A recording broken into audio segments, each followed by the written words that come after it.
Hey there guys, I'm Will and welcome to FP1 and the first ever FP1 podcast.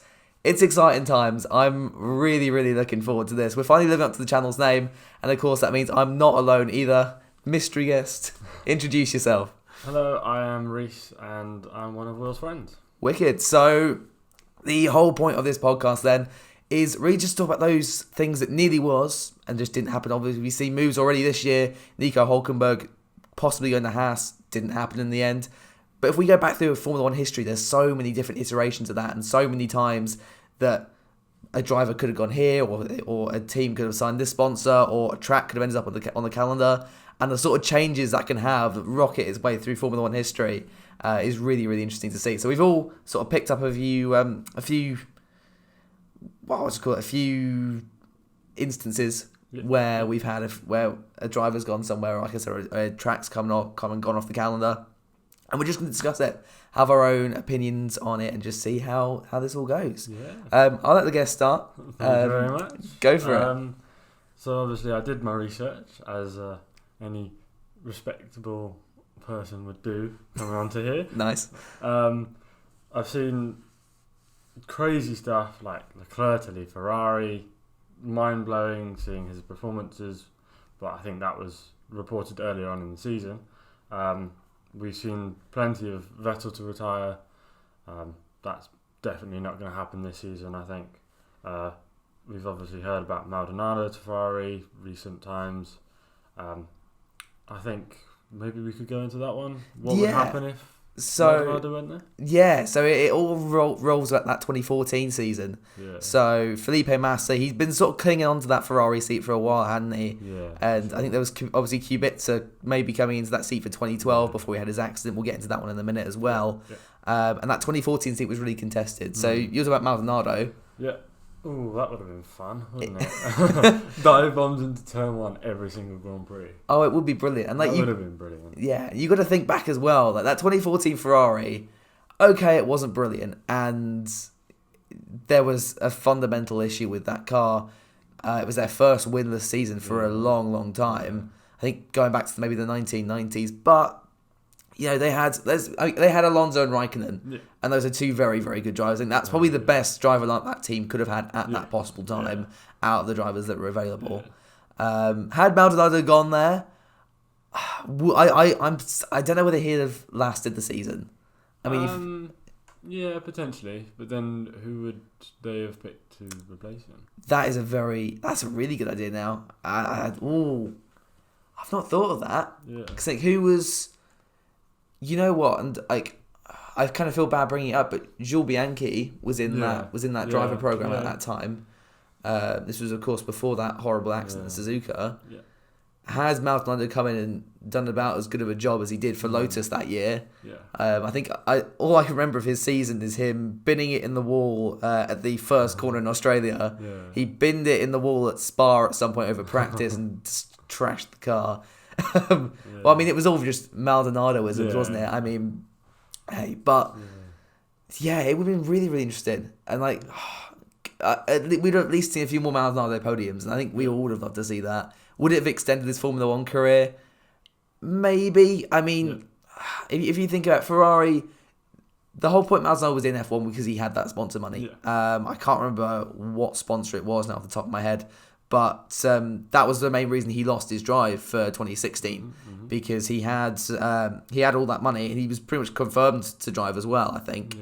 And then that sponsor left him and he got replaced by it was either Palmer or Magnussen for that year at Renault. I can't remember what way it was. I think it might have been Magnussen. That's what I was thinking as well. Yeah. Yeah. But that's interesting. Like, and carry on with that. See, obviously, Maldonado wasn't just the only driver to be considered. Sure. Nico Hulkenberg, and he was. Where's he gonna go next season? It's really it's a difficult one, and if I've got to speak realistically now, I don't think he'll make it into a seat next year.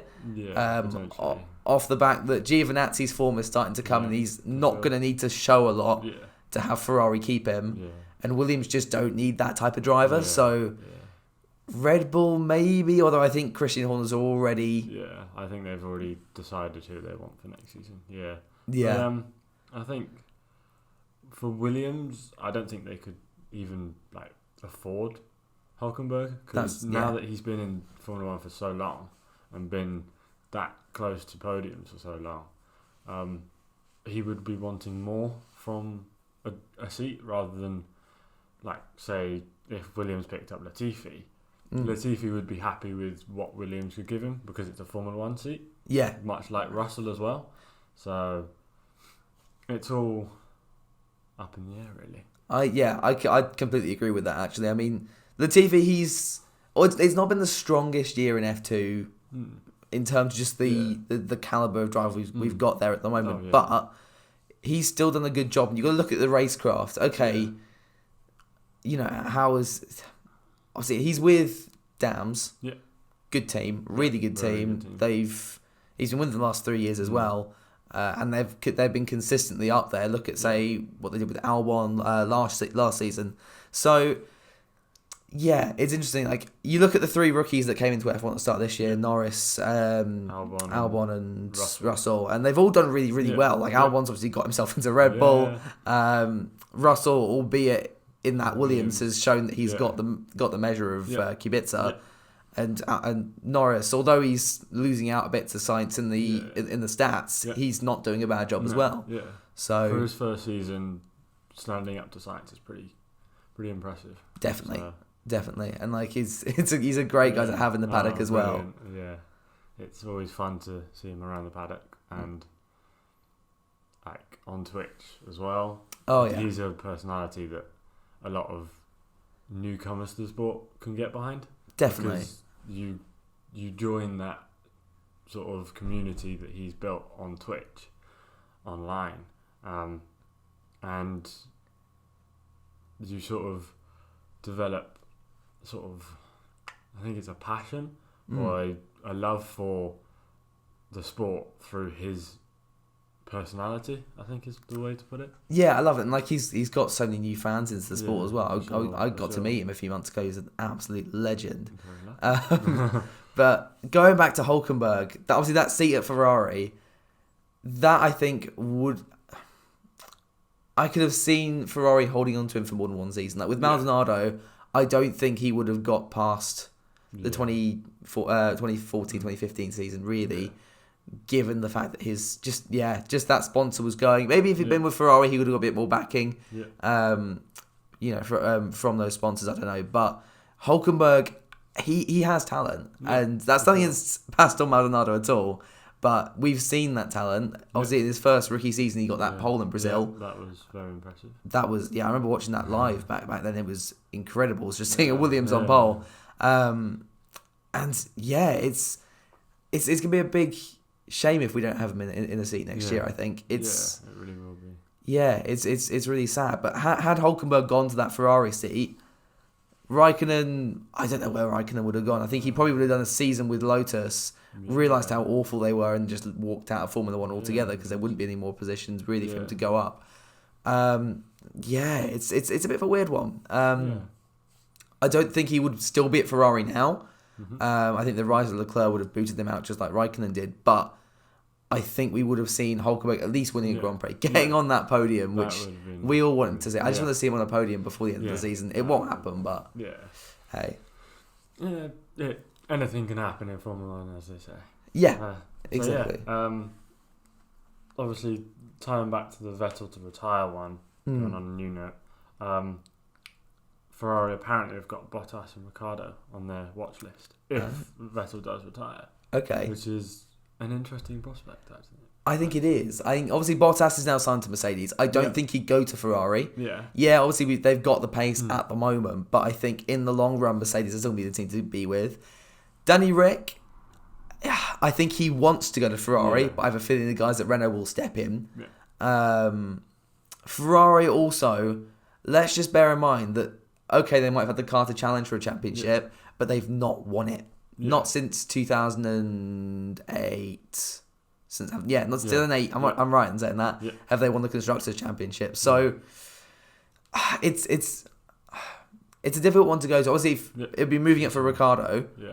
But if Renault can prove that they're on an upwards trajectory, it might be the safer option to stick with them going into rule changes. In recent history as well, Ferrari haven't done particularly good at adapting to new sets of rules. 2014, going back to there, perfect example of that. They struggled. Their power unit was god awful, and they just fell behind. 2009 was another one.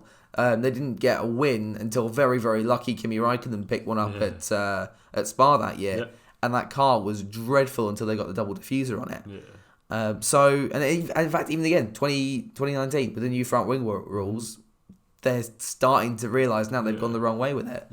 So, you talk about Vettel to retire, and there's a very, very good rumour. I don't know, you might not have heard this, but a really interesting rumour that Haas only signed Grosjean because Ferrari have stepped in and said, you are taking Grosjean, we want Hulkenberg available if either Vettel retires or we decide to take a performance, or we decide, apparently in Vettel's Ferrari contract, there is some sort of performance clause. Now this, I must say, has a massive grain of salt.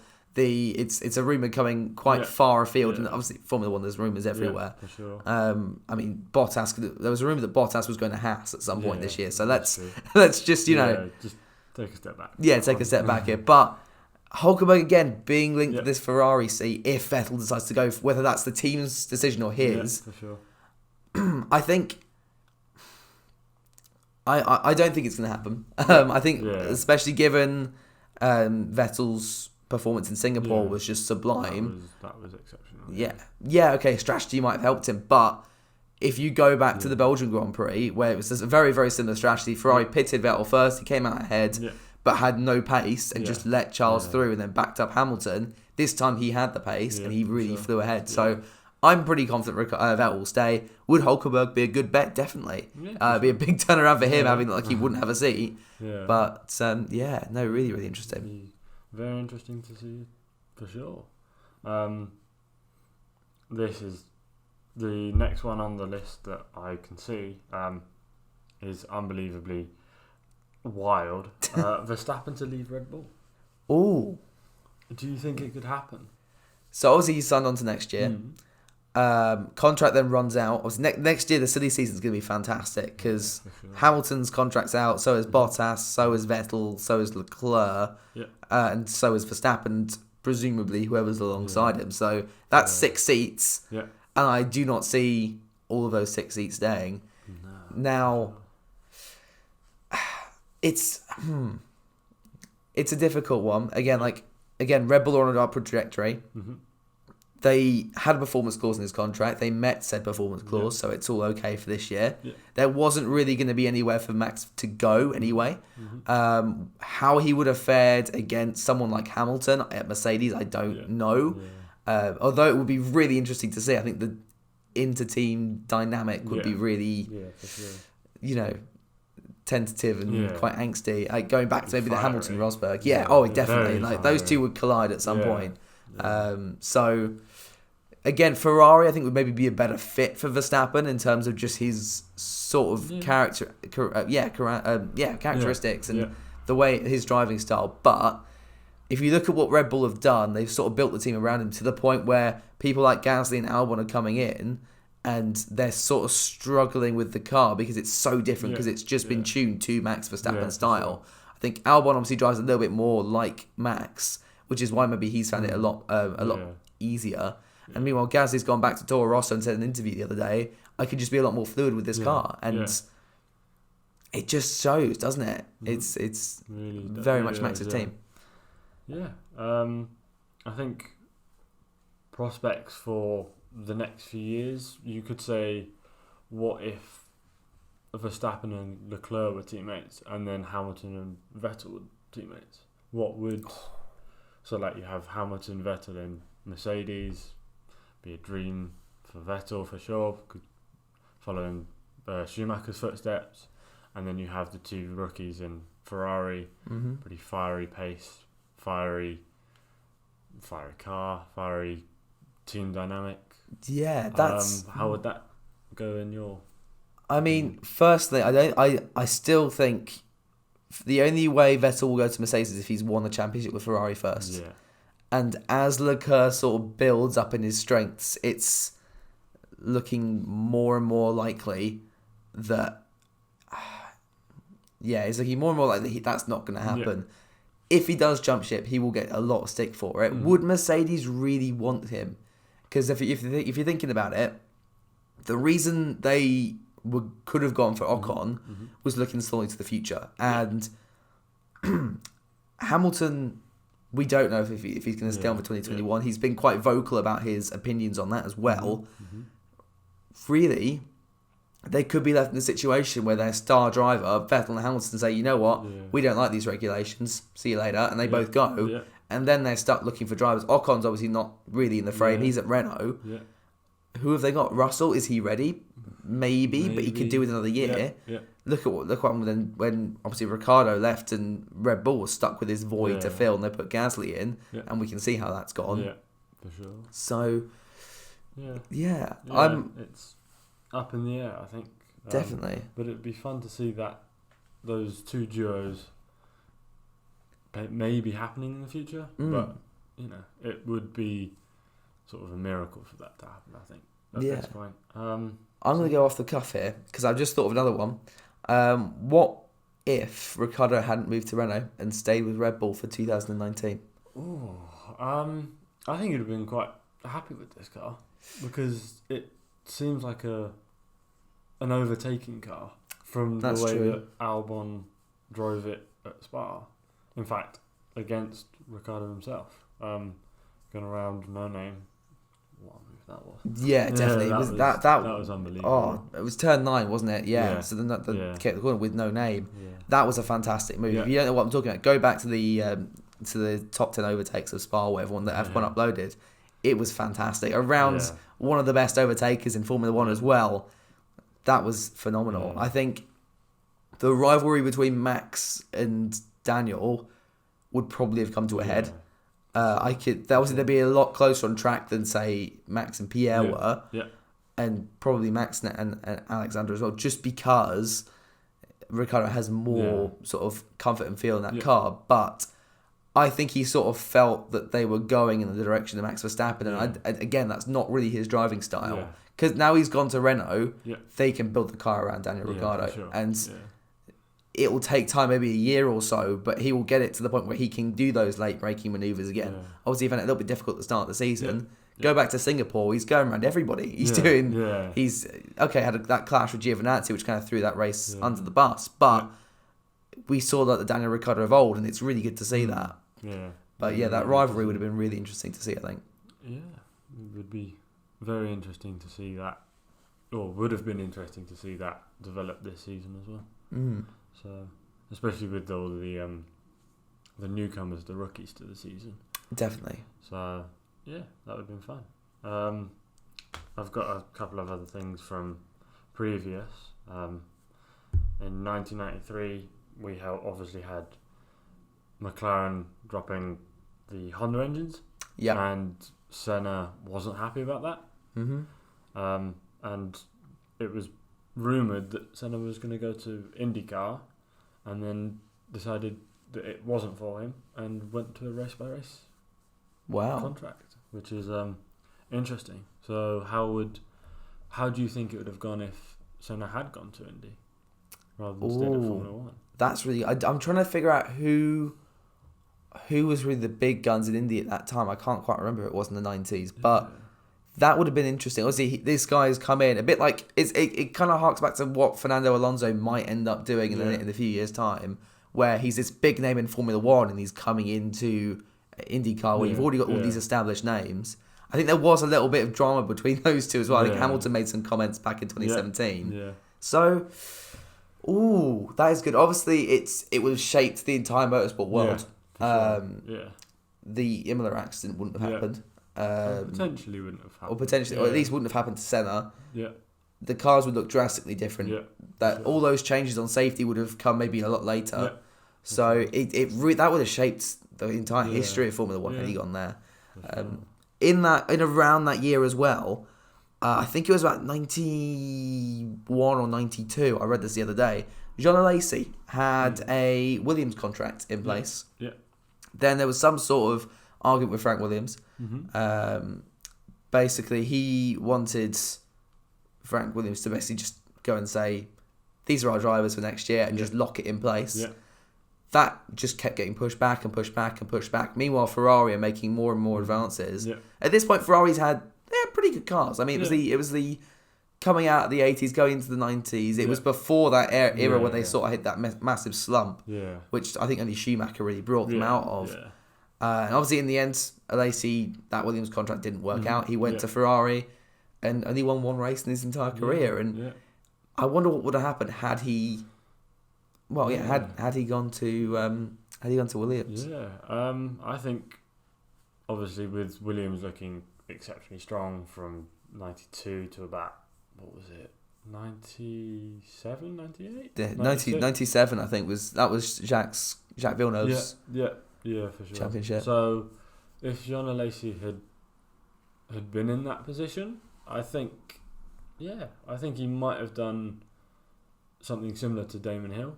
In the fact that he does win a championship and does win a lot of races. Yeah. But obviously with the Ferrari not being as competitive as, he probably would have wanted the car to have been. I think he could have had a bit more of a lucrative career than he did. Yeah. From what it came from. Definitely more wins. Yeah. I mean, Alesi had a really good career anyway. Yeah. But would he have got the championship? Ooh, I don't know. I mean, obviously, if you look, was Mansell 92? I think so. Yeah. Yeah. So he would have been there in that championship winning period, definitely. Mm-hmm. Would he have stayed? How long would he have stayed? Maybe only 2 or 3 seasons. I don't know. Yeah. Obviously, we've done so much better than he did at Ferrari. So, it's a really interesting prospect to think about. Because it would have changed his entire career. Mansell might not have got that championship. It could have been someone else. Yeah. Mansell might not have ended up in that seat. Yeah. Damon Hill might not have ended up in a Williams seat if he'd stayed for long enough and performed. That is. Yeah. So, that is it's an interesting thing to talk about. Yeah, for sure. And then more crazy stuff of Valentino Rossi, the legendary MotoGP rider, going to Ferrari. Don't think we're ever going to see that. No. Sebastian Loeb, the rally driver to Toro Rosso. Yeah, that was... So those two rumours around about the same time. But obviously that would mean a change in driving styles for both of those drivers. Definitely. Riders. Especially coming from MotoGP, which is obviously completely different. Yeah, for sure. That's something really to think about. And I think moves like Andre Lotta when he stepped in for Kobayashi in 2014 Spa, I think, and just how awfully that went. Obviously, it's kind of hard to sort of base it off those one-time performances, but then again, when you look at people like Alonso going into IndyCar and doing pretty well, let's not talk about this year, but 2017 doing really, really well, for sure. And it does sort of, not to say sit on my high horse, but sort of show just that extra caliber that the Formula One drivers have. For sure. Or like you see drivers like Kubica, who, albeit is struggling this year to match even George Russell's pace, a rookie. But if you go back and look at his performances in recent championships since he's come back from his accident, phenomenal. So, for sure. And drivers like, I think Formula E is the best, the best way to show it. You get drivers like Lucas Di Grassi, Sebastian Buemi, all drivers that have been kicked out of Formula One teams in the last 10 years, and they're winning championships. Jean-Eric Verne was a great driver, ditched by Toro Rosso, and now he's a multiple world champion in Formula E. Yeah. I think potentially if Red Bull had given him the step up, we could have seen him challenging for title fights even now, potentially. Oh, definitely. I think all it really took for Jean-Eric Verne was just to get that seat. And I think Da Costa, shame he never got a Formula One drive. Again, he was a Red Bull junior. A few talks. I think his links with BMW, I can't remember if they were at the same time or that came after, but obviously things didn't really work out in the end. Sorry, my voice is going. Right, there we go. I'm back. But it's a very... just trying to think how things would have changed. I mean, eventually, I think the rise of Max Verstappen and Daniel Ricciardo, sure. They would have overcome his experience at that point. Yeah, definitely. I think it would have been interesting to see him there anyway, for sure. And then going back to obviously staying with Formula 1 drivers of Hunt and Mansell, but these are sort of career moves after their main careers. Yeah. With Hunt to Williams in 1990. That would have been interesting. Very interesting for sure. And then Mansell to Jordan in 1997. In 1990 for Hunt. Wow. Yeah. Okay, which is a long time after his original retire. Yeah, because obviously you hear stories like this. I think there was one with like Jacques Villeneuve coming back into the sport with one of the teams in 2010 that ends up just not getting over to the grid. But that would have been, I don't know. I kind of feel like Hunt at that point was too old. Yeah. I think his lifestyle during his career and in the lead up to his career probably took away from that a lot. Yeah, for sure. I think actually, if you think how well Hunt did over the course of his year, and how maybe little he sort of helped himself, shall we say? If you look comparing to like drivers now, like where Lewis Hamilton, or in fact any driver on the grid doing these vigorous workout programs, it's interesting. It'd be nice to see. It would have been good to see how well Hunt could actually have done. For sure. Yeah, it was a different caliber of racing drivers back then. Absolutely, yeah. But yeah, that's interesting. So Mansell to Jordan. Yeah. When did Mansell retire? I think it must have been early 90s, wasn't it? Yeah. Because I think he walked out mid-season, didn't he? With either McLaren or Williams. I can't remember. I think it might have been McLaren. Yeah, I think you're right. He went back to Ferrari. Or he went to Ferrari for 1, maybe 2 years as well. Yeah, he was sort of all around those top teams, wasn't he? And obviously he got that championship with Williams, which was really good to see. Great to have Mansell having a championship, I think. To Jordan in the 90s, I don't think it would have affected much. I think it might have stopped Damon Hill's career completely. Yeah. But then you also have to consider that maybe Ralf Schumacher wouldn't have had that seat. Oh, yeah. Because I'm not sure if he had proved himself at that point or whether he was a rookie. Yeah, I think I want to say he was a rookie. I might be wrong. I think he was a rookie as well. But I think you're right. He might have been a rookie. Yeah. And obviously with that Spa win, that was a crazy time. Hill was sort of commanding the team at that point on track, saying, "We're just gonna go for the 1-2." And Ralf Schumacher being one a Schumacher and two a rookie, he wants to fight that. But obviously, as experience comes through, you then realise you have to take those 1-2s and be like, we're doing it for the team. Yeah. So, I think if Mansell was in that seat, potentially it would have been easier to have that 1-2, but we'll never know. Yeah, and like also you've got to think of the inter-team rivalry as well. Yeah. Would they have got on? Maybe. It's at that point in their career. Yeah. It's difficult, but sure. Yeah, I think just like the next one you got on your list is Hackney to Williams, and that is very interesting. Yeah, that would have been very fun to see. Yeah, cause did he not test for McLaren as well? At least in that period, might be 2006. I don't know.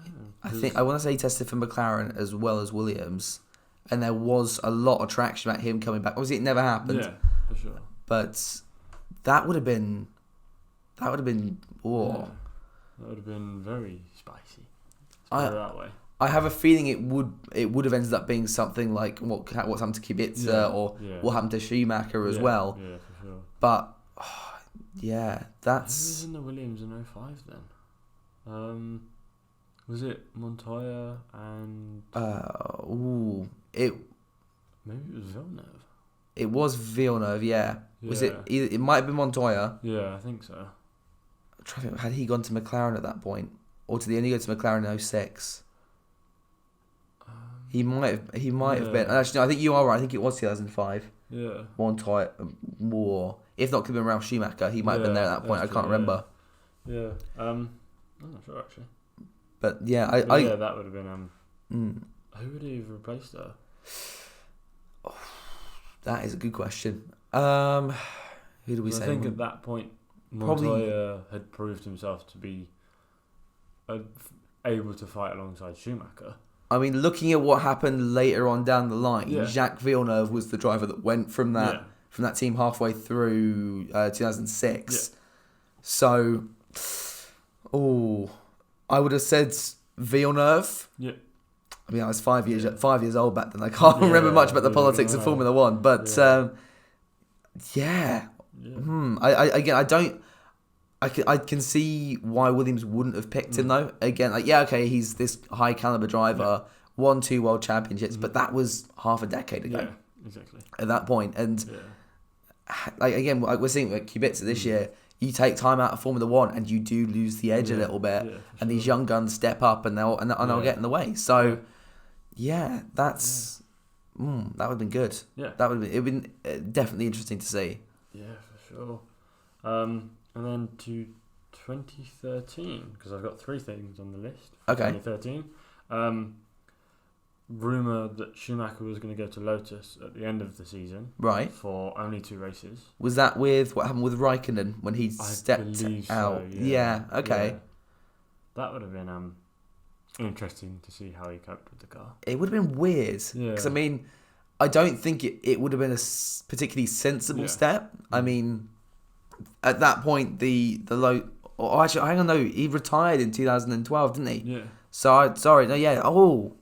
I don't think he would have come back on the basis that he had a good sort of send-off. There was no point in him coming back. Oh, yeah. Was 2012 the year that he was in Mercedes then? Yeah. So he was in Mercedes 2010 to 2012. Yeah. Interesting, staying on Schumacher. This is when Massa had his accident in 2009. Obviously, that seat went to Luca Badoa. That went awfully.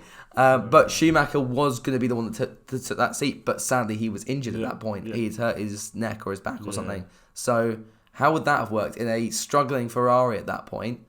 But then again, that first race back they won in Belgium. So that is true. Yeah. What would your opinions be on that? Not sure actually. Yeah, really don't know, because obviously with Badoa doing so badly, I think Ferrari would have been happy with anything better than that. Yeah, at that point. Definitely. So, yeah, I think he would have been all right. Sure. Yeah, of course. In the end, the seat went to Giancarlo Fisichella. They did pretty well, but in a way that also tanked his entire career. He didn't get a seat in F1 past in that season when Massa came back. Yeah. Schumacher, obviously, I think he was probably in talks already with Mercedes at that point, or Brawn as they were then, to come back. Yeah. Had Braun stayed another year, I think they wouldn't have. Yeah. Their performance wouldn't have changed in regards to Mercedes coming in 2010. I think what's the tricky thing with this sort of prediction is, obviously we saw it when Schumacher came back in 2010. He wasn't the Schumacher of old. Yeah. Again, it's going back to that time we spent a few years out. In this case, it was only been 2 or 3 seasons, but that time away has sort of hurt him. It's going to be interesting to see how Ocon gets on this year, actually, having spent only a season out. Obviously, it works sometimes like Hulkenberg. He skipped 2011. But I think once you're missing 2 or 3 seasons, for sure, you just lose that edge, no matter how good of a driver you are. Yeah. And I don't know. I don't think he would have kept that Ferrari seat. Yeah. As good as it would have been for publicity, having Schumacher back in that team, I would have loved to have seen it. Of course, he tested for them obviously as well. Yeah, for sure. But that's it would have been good to see. Yeah. It would have been very good to see. Would have indeed, yeah. And then a commentator's funny moment for Williams, right? Mazza and Massa, the 2 Brazilian Felipes, in 2013. I think that would have been quite fun as well, because I believe Mazza was a rookie that season. He would. I think he didn't step up until 2014, didn't he? With Sauber in the end. Yeah, it was. Yeah, so he would have been a rookie in that season. Yeah, but obviously with Massa coming back from his accident, alongside a rookie, how would that have gone? I mean, Massa had been back. It's 2013. He'd been back for 3 seasons at that point. Yeah. So I think, and obviously Massa was up at Williams anyway in 2014. Yeah. Nasser being there, I feel sad for Felipe Nasser because he wasn't as bad of a driver as everyone seemed to make him out to be. Go back where he scored Sauber's, one of Sauber's only points really at the Brazilian Grand Prix in 2015. Yeah, and I think for him it was just that the money ran out, and then that was that, and that's what Sauber needed at that point, especially. Exactly. This is of course before they transitioned into Alfa Romeo and have that money. Oh, I think it would have been. Obviously, it had been a dog of a car in 2013. Yeah, for sure. Bottas, the better option, 100% to keep. I don't know where Bottas would have gone in that situation. Obviously, at that point, he was doing okay. He was just sort of going along as he does. Yeah. There was nothing really that stood out and said, this is a top tier driver until I think that Williams started to become competitive, for sure, and he was sort of outdoing Massa. Yeah. So, that's. Ooh, a difficult one to think. I think had Nasser done well enough to keep that seat into 2014, then we would have seen a lot. And I imagine that with Massa going the other way, who would have replaced him at Ferrari at that point in for 2013? Yeah, that's another shot. Well, that there'd be several names up in the air for that. Yeah. Nico Hulkenberg. Yeah. Sebastian Vettel. Hey, you never know. He could have gone a few years early. Bottas in the Williams at that point. Maybe he could have gone up to Ferrari. Maybe. I don't think he would have been ready. No, I don't think so either. I don't think anyone really considered Bottas to be even race winner worthy until we started seeing him when Williams shot up to the front of the grid in 2014. I don't know where Bottas would have gone. That could have put Bottas out of a seat, honestly, and that really would have changed things. I mean, who would have replaced Rosberg? Who would have replaced Rosberg? Because Ocon was only half a season into his Formula 1 career. That seat could have gone to anybody. Yeah, honestly. I think even potentially Hulkenberg could have gone. Yeah, Hulkenberg and a Mercedes. Hulkenberg's gone everywhere in this podcast, isn't he? Fun, yeah. Wow. Whoa. Yeah. And then talking about additional tracks. Okay. A Morocco GP. That is something that keeps cropping up, doesn't it? We keep hearing about the Morocco GP. Yeah. I think Formula E has one at the moment, but I'm not sure if Formula 1 would ever go there now. Yeah, I think. I mean, they obviously wouldn't race in the Formula E one. Obviously, there's always talks coming and going with Grand Prix, and we see it with Zandvoort where it's been rumoured for years and years and years and years, and now it's finally becoming reality. Yeah. London's another Grand Prix which we've been looking for a while. Yeah. Whether people want that over Silverstone or not, I think 90% of people would have happily stayed with Silverstone and have one less street track and go back to those original sort of classic circuits. Yeah, without a doubt. A Morocco Grand Prix 2013 would have been nice. Obviously, do we know anything about what the track would have looked like? Or no, I think I just heard the rumour that it was in the pipelines. They were having some talks, but I don't think anyone thought up any designs or anything came of it. So. Yeah, so it's obviously quite difficult to predict. Would it have affected the championship in 2013? No. Vettel sort of steamed away at the end of that year. Yeah. But hey, I'm going carry on with Vettel actually. It's obviously 2015. He left Red Bull, or end of 2014 into 2015. Left Red Bull. Went over, of course, to Ferrari. Now, with that, there's sort of two parts to this argument here. One, as he goes and Kvyat gets that seat, what if Verne got that seat? So we've already sort of spoken about it. But two, what if he hadn't left altogether? What if he'd stayed on? Obviously, 2015 was god-awful. I don't think 2016, he wouldn't have been happy. No. But had he waited 2016, they'd start to get their wins again. Yeah, and that's true. Obviously, I think Ferrari was definitely the better place to be and always has been. Yeah. I can't really think of a year so far where Red Bull, apart from maybe 2016, I think, where Red Bull were clearly the faster team than Ferrari. Yeah. 2017, obviously, Ferrari took that next sort of mini step up, so they're closer to Mercedes. But I tell you what, going back to Rosberg retiring, Vettel to Mercedes 2016. Or 2017 even. Yeah, that would have been fun to see, actually. That would have been really fun. Obviously, Bottas didn't really put much of a fight. Yeah. That would have been phenomenal. Yeah. I think. A team with a combined, I think at that point it was 5 for Vettel. Or is it 5 for Vettel or is it 4? 4 for Vettel. 4 for Vettel. Hamilton would have had 3 at that point, I think it was, wasn't it? Yeah, because it was only 2008, 2014, 2015. Yeah. So he would have only been on 3. Yeah, he would only been on 3. So who would have been the top dog in that team? Oh, I don't know. I think they would have had to have kept it equal, even. You have to keep it equal there. I mean, it would have also been a few years since Vettel won his championship, while Hamilton at this point is in his prime. And it wasn't an awful 2016 season.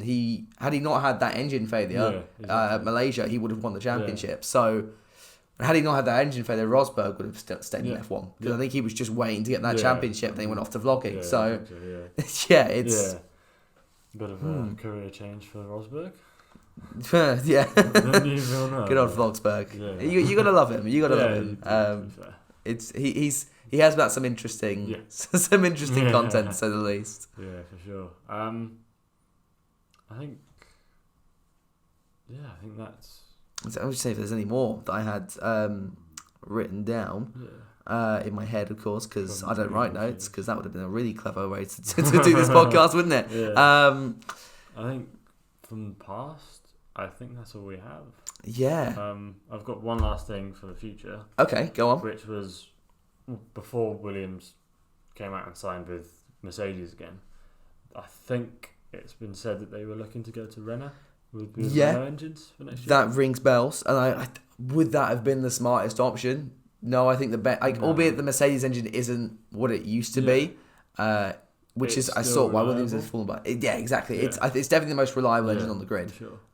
They've had a few hiccups this year, but in general, that Mercedes engine has been really, really good. Yeah. So what I'd say is, I'd stick with Mercedes. Yeah. I think Ferrari, arguably it would be cheaper with Renault. It would have been. Make sense financially. It would have been. But in terms of performance, Mercedes is the best. And of course, going into 2021, we'll have, I believe, the engine regulations are changing somewhat. Change. So that could go up in the air. Obviously, I think the more radical change is being pushed back to 2024. Yeah. But we will still have some form of engine regulation change. Sure. Yeah. And I think just looking at how they've adapted to it, Mercedes are the best people to adapt. Yeah. And given that their pace sort of has, in comparison to front runners, given that their engine is starting to fall behind now, what that's telling me is that they're doing exactly what they did in 2014, where they came in and said, we're going to build a few good cars from 2010 to 2013. Yeah. They'll be all right. But we're devoting most of our attention up to the 2014 regulation changes, while Red Bull and Renault basically said, right, let's maximise what we've got and win these last few years and not really think about 2014. And then obviously we saw this massive flip around where Red Bull go plummeting down the field and Mercedes come right up to the forefront and are thrashing anybody. Yeah. So the most dominant era, I think, in Formula 1 history. Oh, 100%. Yeah. We're looking at 5 on the trot? Yeah. Is it so. Or is it 6? Hold on. 2014, 15, 16, 17, 18, 19. 6 on the trot. Wow. Impressive, isn't it? That is really impressive then. So I thought, might as well finish off the podcast then. Yeah. Russian Grand Prix this weekend. What are your thoughts?